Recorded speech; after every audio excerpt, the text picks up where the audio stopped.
أعوذ بالله من الشيطان اللعين الرجيم. بسم الله الرحمن الرحيم. الحمد لله الذي هدانا لهذا وما كنا لنهتدي لولا أن هدانا الله. لقد جاءت رسل ربنا بالحق. الصلاة والسلام على سيد المرسلين خاتم النبيين مولانا أبي القاسم محمد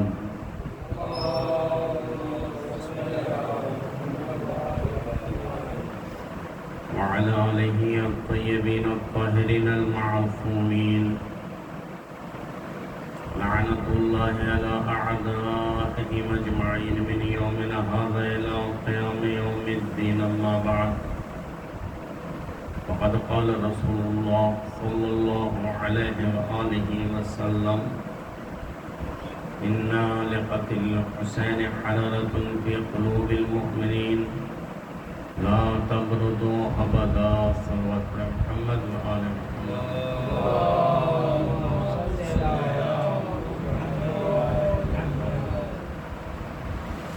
ارشاد رسول اکرم ہے.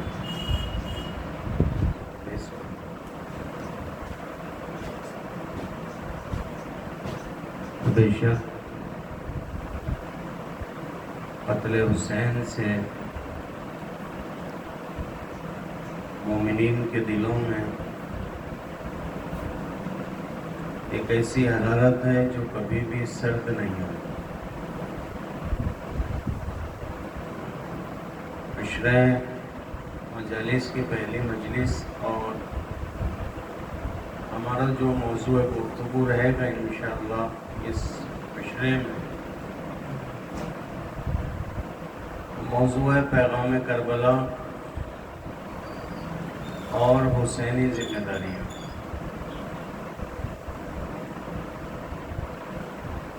یہ موضوع اپنے اندر دو حصوں کو لیے ہوئے ہے، جس میں سے پہلا حصہ پیغام سے تعلق رکھتا ہے کہ کربلا کا پیغام کیا ہے، کربلا کا میسج کیا ہے، کربلا کی ویلیوز کیا ہیں، کربلا کے اقدار کیا ہیں، کربلا کیا ہے. یہ پہلا حصہ. اور دوسرا حصہ اس موضوع کا حسینی ذمہ داریاں، یعنی وہ پیغام جسے کربلا ہم تک پہنچا رہی ہے، اس پیغام کے تئیں ہماری حسینی ذمہ داری کیا ہے. اس میں یہاں پہ ذمہ داریوں میں ایک قید ہے حسینی ذمہ داریاں. ذمہ داریاں الگ الگ ہوتی ہیں، الگ الگ قسم سے، طرف فردی ذمہ داریاں، اجتماعی ذمہ داریاں.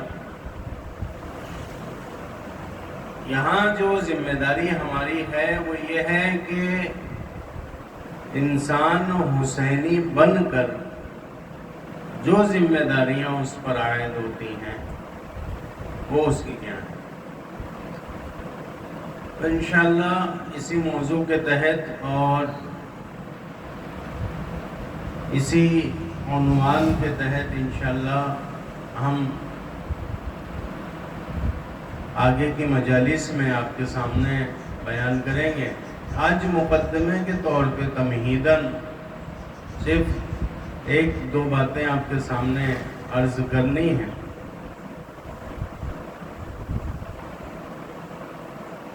کربلا جیسا کہ آپ نے بارہا سنا ہے کہ کربلا کسی واقعے کو یا کسی حادثے کو نہیں کہتے. انسان کسی بھی چیز کو جب درک کرتا ہے تو سب سے پہلے وہ اپنے کچھ نظریات قائم کرتا ہے، اور ان نظریات کو بیس بنا کر، ان نظریات کو بنیاد بنا کر کسی چیز کی طرف جاتا ہے، تحقیق کرتا ہے۔ تحقیق جو ہے وہ خود اپنے اندر الگ الگ اقسام اور الگ الگ انواع میں تقسیم ہوتی ہے، لیکن کسی بھی تحقیق کو انجام دینے سے پہلے آپ کو کچھ نظریات قائم کرنے پڑتے ہیں۔ یا تو آپ ان نظریات کو قائم کریں یا وہ خود بخود وہ نظریات قائم شدہ ہوتے ہیں، لیکن آپ ایک نظریہ لے کر جاتے ہیں تحقیق کی طرف۔ مثلا اگر کوئی ہم مذہب اپنے ہی مذہب میں تحقیق کرنا چاہتا ہے تو اس کا نظریہ وضاحت ہوتا ہے، تشریح ہوتا ہے، تفسیر ہوتا ہے، اپنے مذہب کی حقانیت کو ثابت کرنا ہوتا ہے، تحقیق جب کرتا ہے۔ اگر کسی دوسرے مذہب کی تحقیق کر رہا ہے تو یا تو وہ اس نظریہ اور اس یقین کے ساتھ جاتا ہے کہ وہ دیکھنا چاہتا ہے کہ میرا مذہب درست ہے یا دوسرا مذہب درست ہے، یا وہ جس مذہب کی تحقیق کر رہا ہے اس کے نظریات کو باطل کرنا چاہتا ہے۔ یہ تمام چیزیں ہیں، یعنی پہلے سے انسان کچھ نظریات کو لے کر کسی چیز کی طرف آتا ہے۔ اب انسان جب کربلا کے واقعے کو دیکھتا ہے، چونکہ بہت مشہور واقعہ ہے، کتابوں میں درج ہے، اور ہر سال جو ہے اس واقعے کی یاد منائی جاتی ہے، تو انسان جب کربلا کی طرف آتا ہے اور کربلا کو پڑھنا شروع کرتا ہے، کربلا میں تحقیق کرنا شروع کرتا ہے، تو جس طریقے کا اس نے پہلے نظریہ بنا لیا ہے، جس طریقے کا اور جس اعتبار سے اس کا یقین ہوتا ہے، وہ کربلا کو اسی نظریے سے، اسی انداز سے، اسی رخ سے دیکھتا۔ اگر کربلا کی طرف آپ تاریخ کے عنوان سے آئیں کہ ایک تاریخی واقعہ تھا، تو اس میں تاریخی گوشے تلاش کرتا ہے وہ۔ لیکن اگر واقعاً کربلا کو سمجھنا ہو تو آپ کو پھر مثلا آپ علم کلام کی طرف آئیں تحقیق کرنے کے لیے، تو آپ کو یہ سمجھنا پڑے گا کہ جس علم کی طرف میں جا رہا ہوں وہ علم کلام ہے، اور علم کلام کی جو ضرورتیں ہیں وہ پوری ہونی چاہیے۔ مثلا آپ علم منطق کی طرف آئیں تحقیق کرنے کے لیے، تو سب سے پہلی چیز تو یہ ہے کہ آپ کو معلوم ہونا چاہیے کہ وہ علم منطق ہے، اور دوسرے علم منطق کی ضروریات اور اس کی جو چیزیں ہیں اطراف و جوانب کی، وہ آپ کے پاس مہیا ہونی چاہیے۔ علم فلسفے کی طرف آئیں تو جو ضرورتیں علم فلسفہ کی ہے وہ آپ کو معلوم ہونی چاہیے۔ اب اگر کوئی شخص ایسا ہے جو علم کلام کی طرف تحقیق کے لیے آ رہا ہے، لیکن یہ سمجھ کر کہ یہ علم کلام نہیں بلکہ علم منطق ہے، ذرا چھوٹی سی بات ہے، سامنے کی بات ہے کہ انسان علم کلام کی طرف تو آیا، اس کا مقصد تحقیق ہے، مگر وہ کلام کو منطق سمجھ رہا ہو، کلام کو منطق سمجھ رہا ہو، تو اب سوال یہ ہے کہ کیا وہ علم کلام کی تحقیق کر پائے گا؟ جو اس کے اسرار و رموز ہے اس سے آگاہ ہو پائے گا؟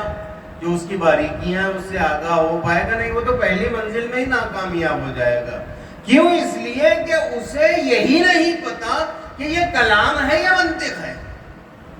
ضرورتیں تو دور کی بات رہ گئی، جو اس کے اندر مواد ہے، جو چیزیں ہیں، وہ تو دور کی بات ہے.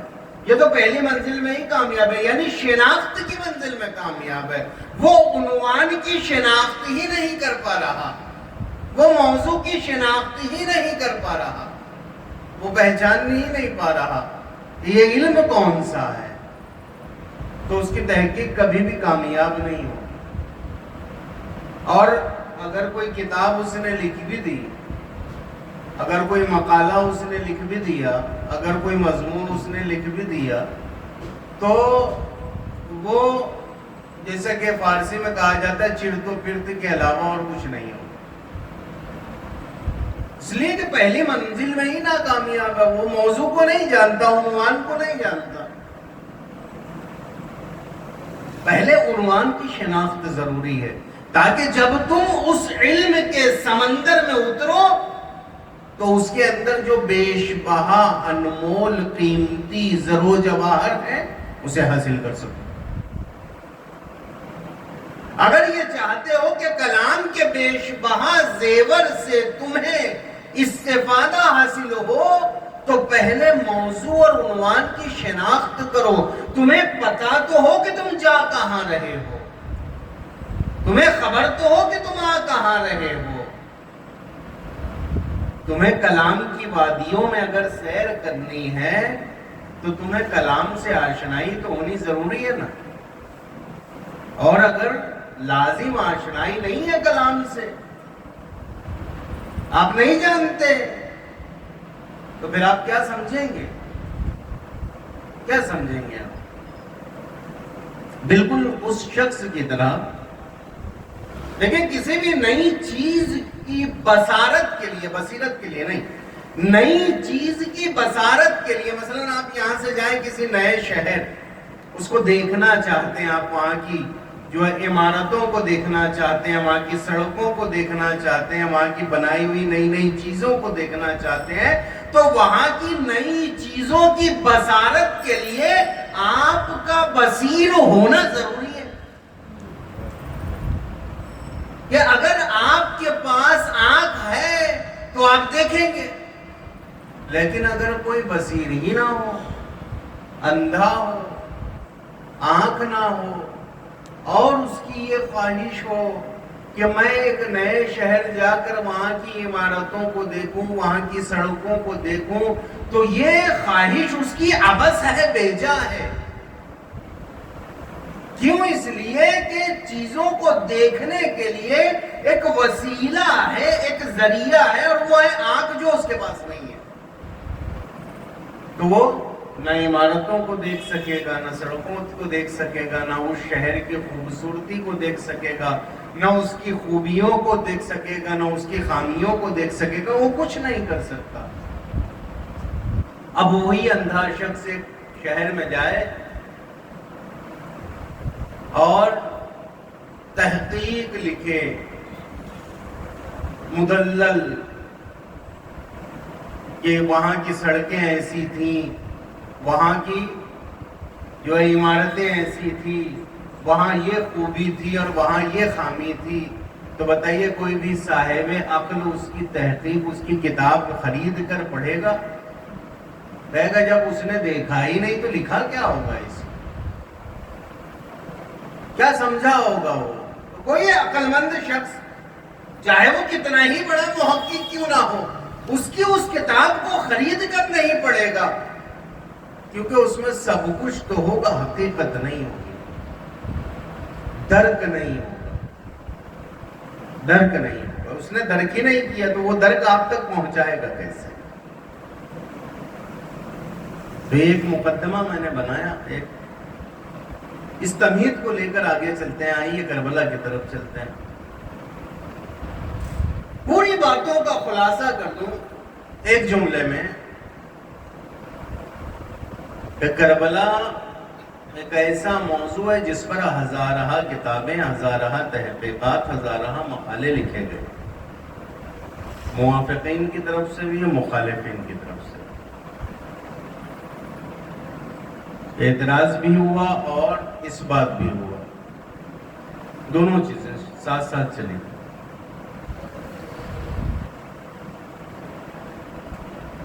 اگر کسی تحقیق کو مبنا بنا کر، کسی تحقیق کو بیس بنا کر، کسی کتاب کو بیس بنا کر،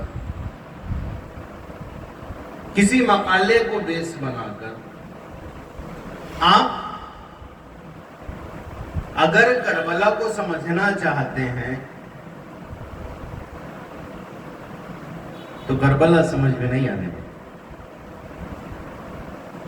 کربلا سمجھ میں نہیں آنے والا۔ کربلا احساسات کی وہ کائنات ہے کہ جب تک دل میں احساس نہ ہو آپ کربلا کو حس نہیں کر سکتے۔ کربلا صرف پڑھنے کی چیز تو نہیں ہے، کربلا صرف سننے کی چیز تو نہیں ہے، کربلا صرف سنانے کی چیز تو نہیں ہے، کربلا صرف پڑھنے اور پڑھانے کی چیز تو نہیں ہے، کربلا احساسات کی کائنات کا نام ہے، اور احساس کو لفظوں میں قید نہیں کیا جا سکتا۔ میں نے کہا تھا کلام کی طرف آؤ گے تو پہلے کلام کو پہچانو کہ کلام ہوتا کیا ہے۔ کربلا کی طرف آؤ تو پہلے احساس پیدا کرو اپنے اندر کہ احساس ہوتا کیا ہے۔ صاحب حس ہو جاؤ گے کربلا سمجھنے کی پہلی منزل آسان ہو جائے گی۔ صاحب حس ہو جاؤ گے کربلا سمجھنے کی پہلی منزل آسان ہو جائے گی۔ صاحب حس نہیں ہو کربلا نہیں سمجھ سکتے۔ کربلا کی طرف اگر تاریخی نظر آپ ڈال رہے ہیں تو کربلا تاریخ کا نام نہیں ہے، یہ ایک تاریخی واقعہ تھا جو ہو گیا۔ کربلا کو تاریخ کے نظریے سے دیکھو گے تو تاریخ ایک علم ہے۔ کربلا علم نہیں ہے، علم اور ہوتا ہے، درسگاہ علم اور ہوتی ہے۔ درسگاہ علم میں علم بانٹا جاتا ہے تو علم الگ چیز ہے، درسگاہ علم الگ چیز ہے۔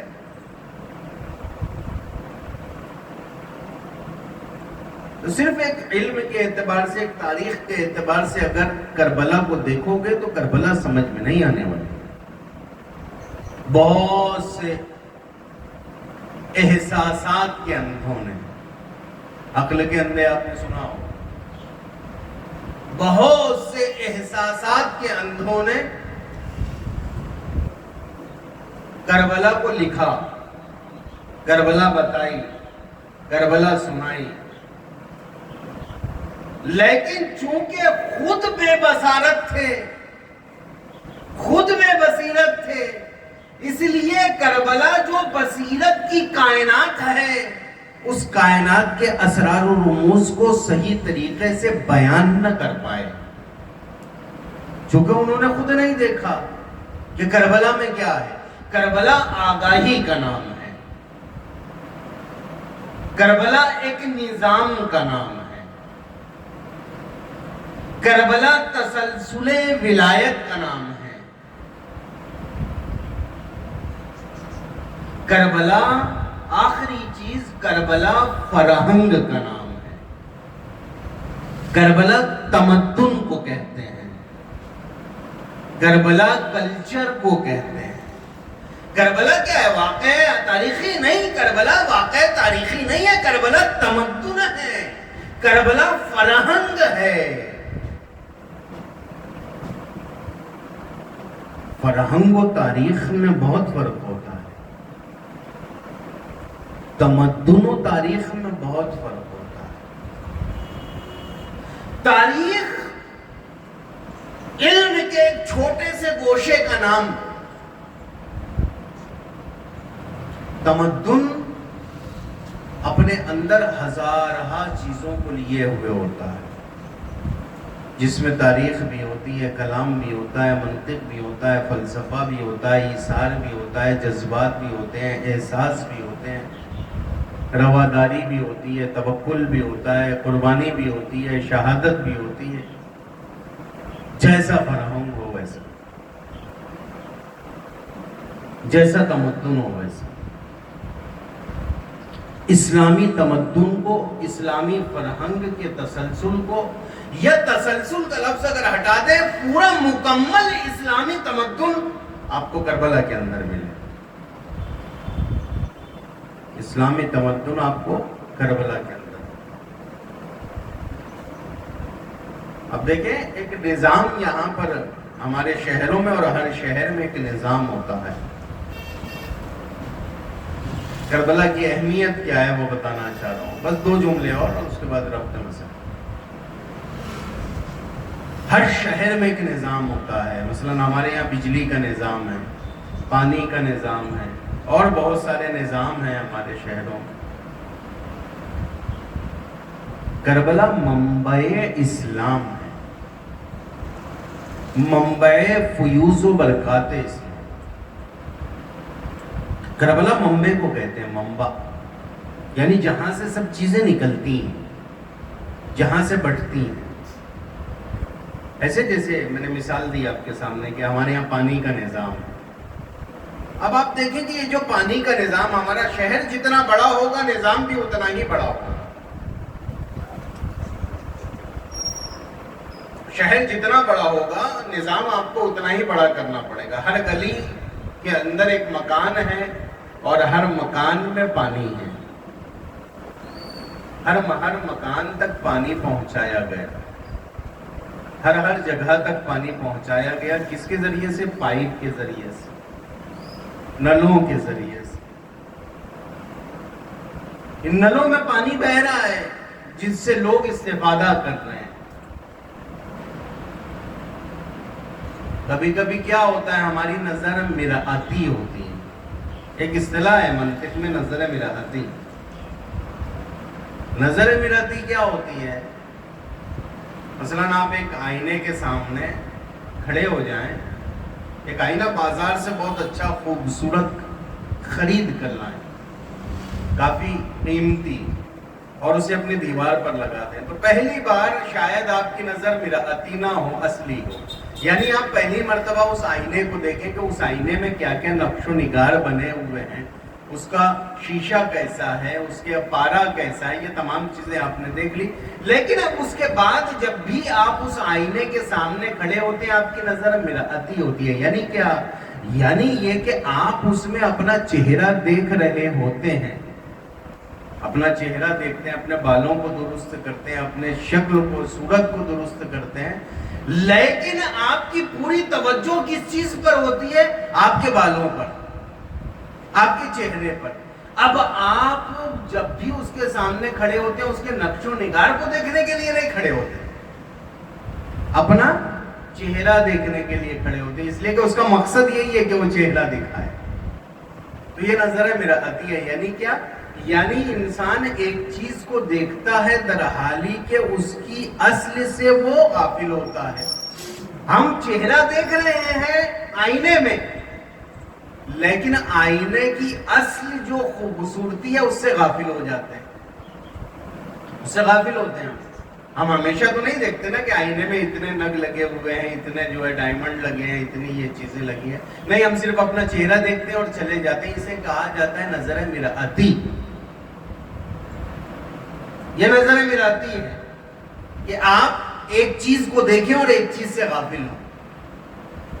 لیکن اگر وہ خدا نخواستہ گر کے ٹوٹ گیا تو اب یہ ٹوٹنا اس کا آپ کو اس غفلت سے نکال کر لاتا ہے. اب آپ در حقیقت اس آئینے کو دیکھ رہے ہوتے ہیں، اپنے آپ کو نہیں دیکھ رہے. اب آئینے کو دیکھتے کہ یار یہ ٹوٹ گیا. اب آپ کی وہ غفلت ٹوٹی ایک حادثے سے. ایسے ہی پانی آ رہا ہے آپ کے نلکوں میں، آپ کی نظر مرآتی ہوتی ہے وہاں پر. یعنی آپ صبح اور شام استفادہ تو کر رہے ہیں، استفادہ تو کر رہے ہیں پانی سے، لیکن اس چیز سے غافل ہے کہ اگر منبع سے اس کا اتصال کٹ گیا تو یہ پانی ہمارے گھروں میں نہیں پہنچے.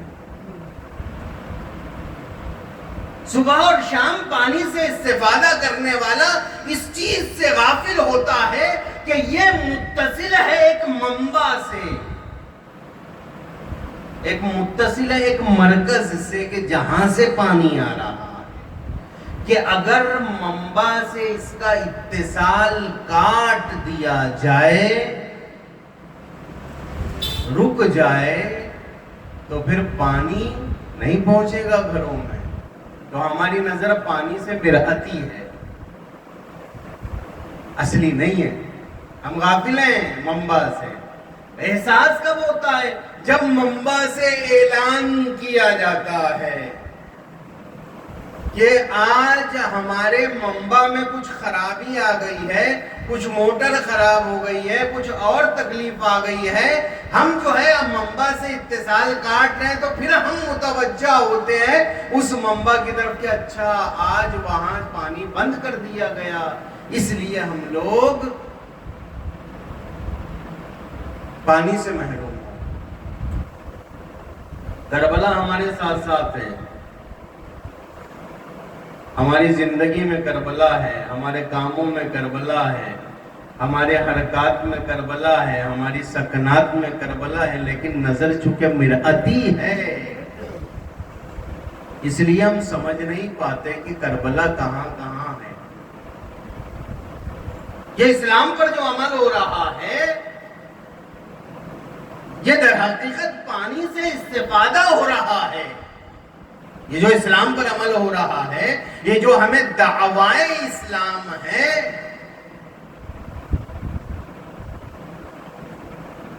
اگر کوئی بہت صاحب تقویٰ ہے تو وہ اپنے تقوی پر مغرور ہے کہ میرا یہ تقویٰ، میرا یہ عمل، میرا یہ کام، وہ اپنے تقوی پر مغرور ہے.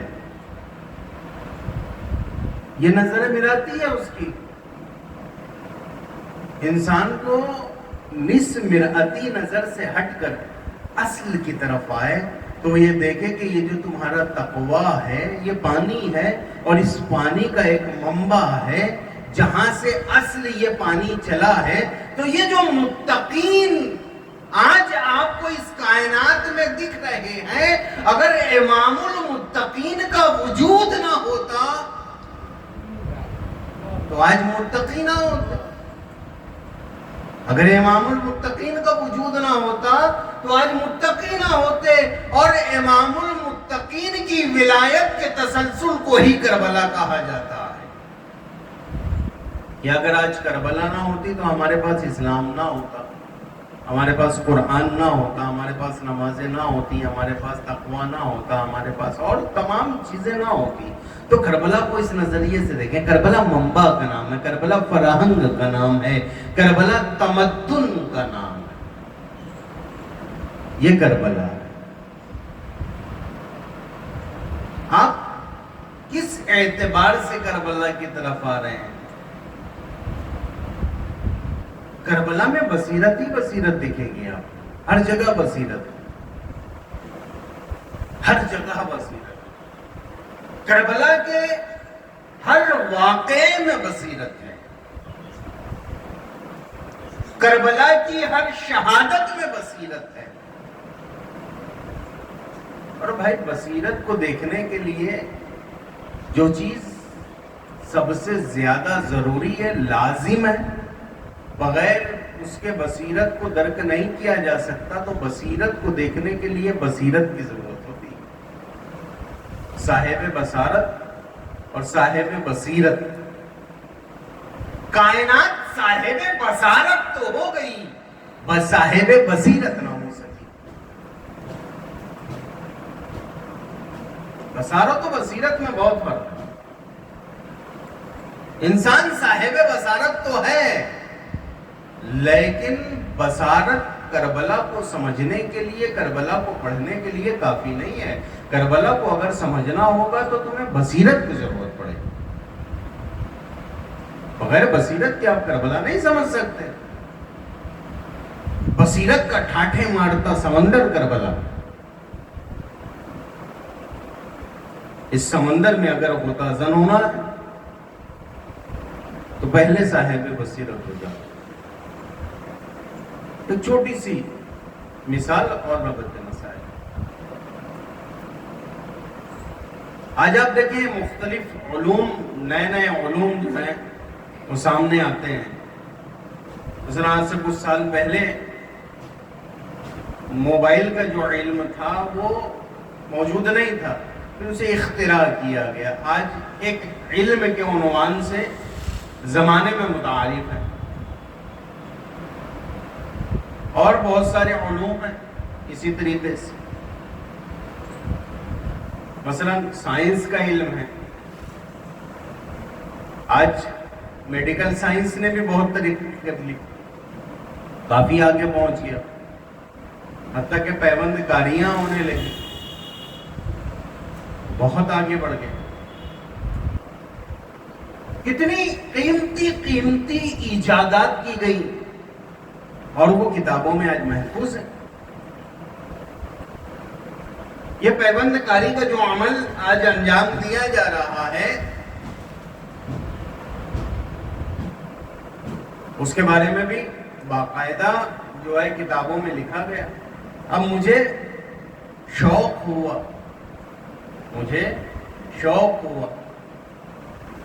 کہ میں بھی پیوند کاری کے بارے میں کچھ جانوں، کچھ سمجھوں۔ ایک کتاب جو میڈیکل سائنس کے سال آخر کی کتاب ہے، اس میں پیوند کاری کے بارے میں بیان کیا گیا، وہ کتاب میں خرید لایا اور اس کو پڑھنا شروع کیا کہ پیوند کاری کیا ہوتی ہے، پیوند کاری کا عمل کس طریقے سے انجام دیا جاتا ہے، اس کے اثرات کیا ہوتے ہیں، اس کے مضر اثرات کیا ہوتے ہیں، اس میں کس کس قسم کی احتیاط کرنی چاہیے اور کیا کیا ضرورتیں، تمام چیزیں اس کے اندر لکھی ہوئی ہیں۔ اب آپ یہ بتائیے کہ کیا اس کتاب کا پڑھنا میرے لیے مفید ہے؟ کیا میں اس کتاب کو پڑھ کر پیوند کاری کا ماہر ہو سکتا ہوں؟ کہے آپ نہیں ہو سکتے۔ نہ وہ پیوند کاری کی کتاب میرے لیے مفید ہے، نہ وہ کتاب سے میں استفادہ کر سکتا ہوں۔ کہے کیوں؟ کہے اس لیے کہ اس کتاب کو پڑھنے کے لیے منازل و شرائط ہیں، منازل و شرائط ہیں کہ آپ پہلے اسکول جائیں، پھر کالج جائیں، پھر یونیورسٹی جائیں، پھر فرسٹ ایئر پڑھیں، پھر سیکنڈ ایئر پڑھیں، پھر تھرڈ ایئر پڑھیں، پھر جب فائنل ایئر میں آپ پہنچیں گے اور آپ کا علم اس مقام تک پہنچ جائے گا، آپ کی معلومات اس مقام تک پہنچ جائے گی، تو اب وہ کتاب آپ کے لیے فائدہ مند ہوگی، وگرنہ بیکار ہے آپ کے لیے، وگرنہ بیکار ہے آپ کے لیے۔ یہ منازل و شرائط ہے۔ کربلا سمجھنا چاہتے ہو، کہے کربلا سمجھنے کے لیے سب سے پہلے اپنے اندر انسانیت پیدا کرو۔ منازل ہیں، شرائط ہیں۔ انشاءاللہ جب ہماری گفتگو آگے بڑھے گی تو ہم بتائیں گے احساس کیا ہوتا ہے، دلیل عقلی کیا ہوتی ہے کربلا کے لیے، اور دلیل احساسی کیا ہوتی ہے کربلا کے لیے۔ تم نے ان شرائط کو طے ہی نہیں کیا، تم نے ان منازل کو طے ہی نہیں کیا۔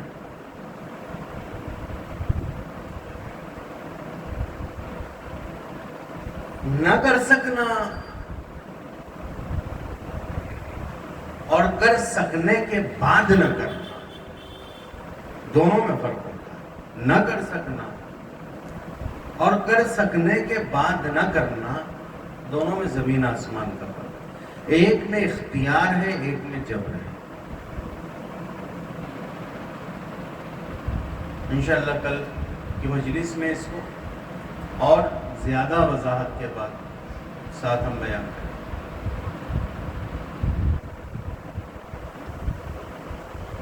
آپ کربلا میں دیکھیں کیا کیا ہے۔ کربلا میں وہ جناب علی اکبر جب رخصت ہوتے ہیں تو مقاتل نے لکھا ہے کہ امام عالی مقام جناب علی اکبر کے گھوڑے کے پیچھے پیچھے دوڑتے ہوئے چلے گئے۔ جناب علی اکبر کو محسوس ہوا کہ کوئی پیچھے آ رہا ہے۔ ایک مرتبہ اپنے گھوڑے سے اترے اور کہا کہ بابا جان آپ نے تو مجھے رخصت کر دیا تھا، پھر اب کیوں آ رہے ہیں؟ وہ جو جملہ امام علی مقام نے یہاں پر ارشاد فرمایا کہ اکبر کاش تم صاحب اولاد ہو. یہ احساس، یہ درد، یہ الم، یہ غم اور اس مصیبت کو کوئی صاحب اولاد ہی درک کر سکتا ہے جو اکبر درک نہ کر پائے. اکبر کاش تم صاحب اولاد ہوتے تو تمہیں پتہ چلتا، تمہیں سمجھ میں آتا کہ اولاد کا درد کیا ہوتا.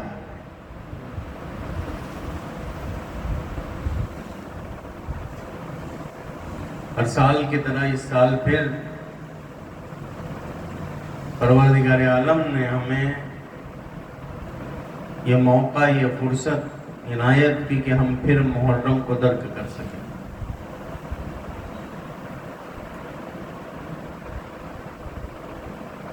عجیب سا درد اور احساس جاگتا ہے جب محرم کا چاند آسمان پر نمودار ہوتا ہے.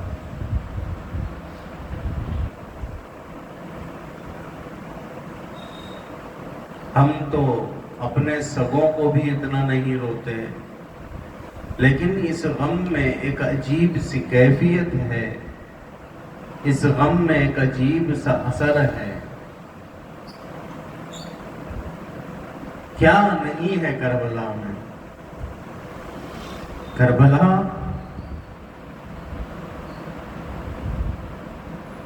عباس جیسے بھائی کی شہادت کربلا میں،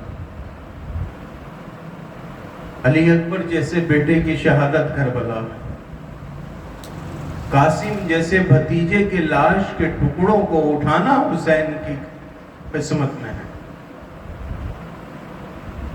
اور ظلم یہیں پر ختم نہیں ہوتا عزاداران مظلوم کربلا.